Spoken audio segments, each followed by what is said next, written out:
Hello guys, সবাই কেমন আছো? আশা করি সবাই ভালো আছো। আজকে আমি ইলিশ মাছ দিয়ে মূলার শাক দিয়ে একটা তরকারি রান্না করব। কেটে দিয়ে পরিষ্কার করে নিব। কেটে দিয়ে পরিষ্কার করে নিয়েছি। এখন আমি রান্নার জন্য একটা কড়াই বসিয়ে দিব চুলায়। কড়াইটা দিয়ে দিব সাদা তেল। তেলের পরিমাণটা একটু বেশি দিব, যেহেতু শাক দিয়ে তরকারি রান্না করব। শাকে একটু তেল বেশি হলে ভালো হয়। দিয়ে দিলাম পেঁয়াজ কুচি আর কাঁচামরিচ কুচি। পেঁয়াজ কুচি আর কাঁচামরিচ কুচিটাকে হালকা একটু ভেজে নিব। দিয়ে দেব 1 চামচের একটু কম লবণ, যেহেতু শাক একটু বুঝে শুনে লবণটা ব্যবহার করলাম। দিয়ে দিলাম 1 চামচ হলুদের গুঁড়া, দিয়ে দিব 1 চামচ মরিচের গুঁড়া, দিয়ে দিব কোয়াটার চামচে হাফ চামচ আদা রসুন বাটা। মশলাটাকে নেড়েচেড়ে কিছুক্ষণ কষিয়ে নিয়েছি। সামান্য একটু পানি দিয়ে আরও কষিয়ে নিব।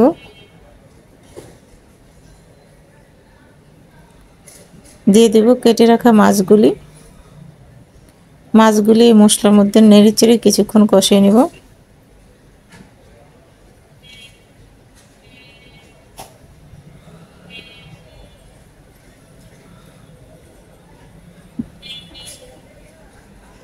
মাছগুলি নেড়েচেড়ে এর মধ্যে কষিয়ে নিচ্ছি।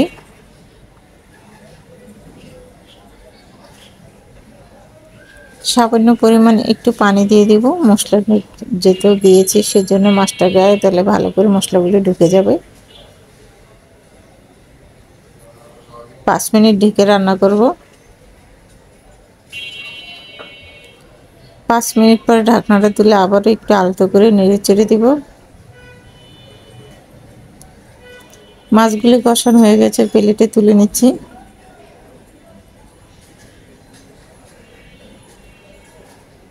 এই মশলার মধ্যে আমি শাকগুলি এখন রান্না করব।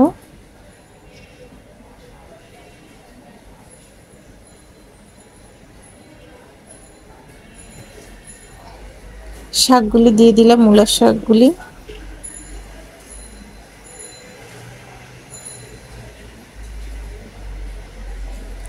এভাবে করে যে কোনো শাক দিয়ে মাছের তরকারি রান্না করলে খুবই ভালো লাগে এবং লোভনীয়, খেতে অসাধারণ মজা। মশলার সাথে নেড়ে চেড়ে কিছুক্ষণ শাকগুলির এইভাবে নেড়ে চেড়ে কষিয়ে নিব।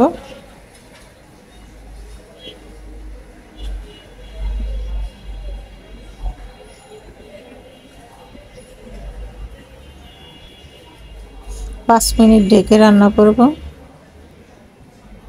5 মিনিট পরে একটু ঢাকনাটা তুলে আবার একটু আলতো করে নেড়ে চেড়ে দিব। শাক থেকে বেশ পরিমাণ পানি বের হয়ে গেছে। এখন কষানো মাছগুলি দিয়ে দিব।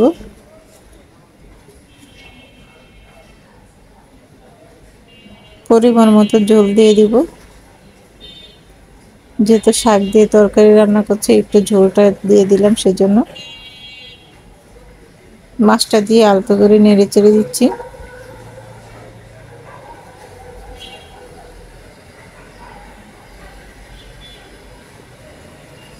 বলক আসা পর্যন্ত অপেক্ষা করব।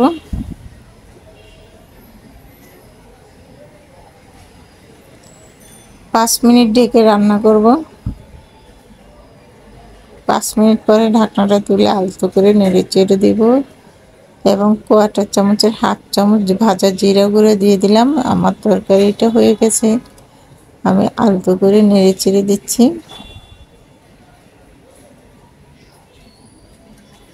চুলাটা অফ করে দিব। চুলা থেকে তরকারিটাকে আমি এখন নামিয়ে নিব। চুলা থেকে তরকারিটাকে নামিয়ে নিয়েছি। একটা মিশ্রণ বলে বেড়ে দেখাচ্ছি কতটা সুন্দর এবং লোভনীয় হয়েছে, খেতে অসাধারণ মজা। এইভাবে করে যে কোনো মাছ দিয়ে শাক রান্না করলে খেতে খুবই ভালো লাগে। আমার এই রেসিপিটা দেওয়া থাকবে আমার ইউটিউব চ্যানেলে। আমার ইউটিউব চ্যানেলের নাম কিচেন স্টোরি বাংলা। সবাই লাইক এবং লাল বাটনটা টিপ দিয়ে দেখবেন, তাহলে নিত্য নতুন রেসিপিগুলো আপনাদের কাছে পৌঁছে যাবে। আর আমার এই রেসিপিটা দেওয়া থাকবে আমার ফেসবুক চ্যানেলে। আমার ফেসবুক চ্যানেলের নাম আশাগর। ওখানেও প্লিজ লাইক কমেন্ট ও শেয়ার করে দিবেন, অন্যকে দেখার সুযোগ করে দিবেন। রেসিপিটা যদি ভালো লেগে থাকে অবশ্যই আমার সঙ্গে থাকবেন। রেসিপিটা এই পর্যন্ত। সবাই ভালো থাকবেন, সুস্থ থাকবেন, নিরাপদ থাকবেন। আল্লাহ হাফেজ।